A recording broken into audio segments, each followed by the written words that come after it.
All right, guys, here's my 96. This is an unmolested regular cab short bed Chevy Silverado package, 2-wheel drive. It's got the 5.0 in it. Just fantastic shape on this truck, inside and out, mechanically, well taken care of truck. Really good shape all the way around. This nice green. Take a look at the interior, also nice shape. Let's fire it up here. Everything works as it should.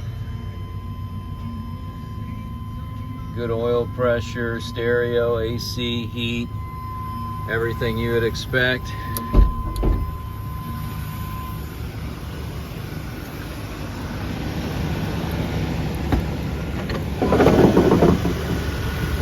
It's a 5.0 Vortec engine, power steering, power brakes, all the goodies.